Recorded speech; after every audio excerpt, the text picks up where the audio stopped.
একা সংসারে যত কাজই করি না কেন কাজ তো শেষই হয় না। হয়তো আমরা মানুষ কম বাট কাজ কিন্তু সব বাসার মতো সেমই। টেবিল রানারগুলো ধোয়ার পর টেবিলে দেওয়া হয় নাই, তাই আজ ভাবলাম টেবিলে রানারগুলো দিয়ে দেই। Hi, this is Shanta. Welcome to my another blog video Shanta lifestyle. সকালের ওয়েদারটা খুবই ভালো লেগেছে। বাহিরে রোদ থাকলে সেদিন বাহিরের দৃশ্যটা খুবই ভালো লাগে। তাছাড়া আমি এমন মাঝে মাঝে জানালা দিয়ে বাহিরের দৃশ্যটা একটু এনজয় করি। সারাটা দিন একদমই ভালো লাগেনি, কেমন জানি স্বাস্থ্যটা অনেক বেশি খারাপ ছিল। ইফতারের পর রান্না শুরু করেছি, কিছু তো করার নেই, যাই হয়ে যাক রান্না করে তো খেতে হবেই, তাই না? আলু টমেটো দিয়ে ইলিশ মাছ রান্না করব, আর সেই সাথে চেওয়া মাছ ভুনা করব। চেওয়া মাছ আমার তো খুবই পছন্দ, বাট আপনাদের ভাইয়া গন্ধ নিতে পারে না।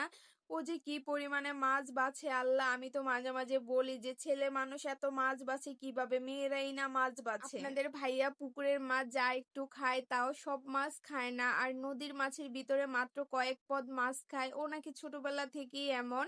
আমি আবার সব মাছ খাই। একা সংসারে একটা কষ্ট যে অসুস্থ থাকলেও রান্না করে খেতে হবে। তাছাড়া যৌথ সংসারে তো আরো বেশি কষ্ট, সবার কাজ করা লাগে, শুয়ে থাকার কোনো অপশনই নেই, খারাপ লাগলেও কাজ করতে হবে। একমাত্র নিজের মায়ের কাছে ছাড়া আর কোথাও শোয়ার অপশন নেই। মা তো চিন্তা করে আমি কষ্ট করলে করব, বাট আমার মেয়ের যাতে কষ্ট করা না লাগে। তাছাড়া আমার আম্মু তো আমাদেরকে দিয়ে কখনো কোনো কাজ করায়নি, মা তো চিন্তা করে আমার মেয়েটা কিভাবে ভালো থাকবে। রান্নার মাঝে ভাবছি টেবিল রানারগুলো টেবিলে দিয়ে দিই, অনেকদিনই ধুয়ে রেখেছি, টেবিলে দিব দিব করে দেওয়াই হয়নি।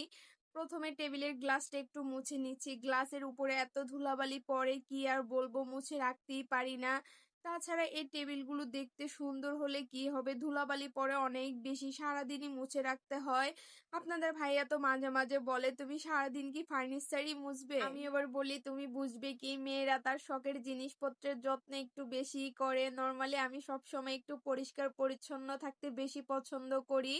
তাছাড়া নিজের একটা ঘর হলে যেমন ইচ্ছা তেমন ভাবেই সাজিয়ে রাখা যায়। প্রতিটা মেয়েরই তার নিজের একটা আলাদা সংসার হওয়া উচিত।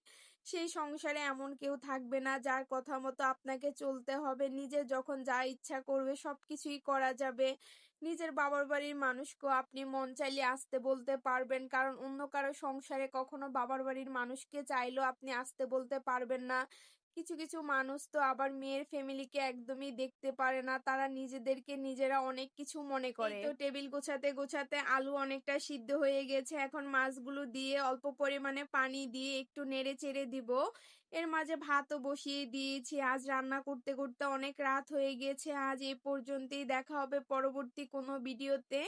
আমার ভিডিওটি যদি আপনাদের ভালো লেগে থাকে অবশ্যই লাইক কমেন্ট শেয়ার করতে ভুলবেন না। Tata and take care.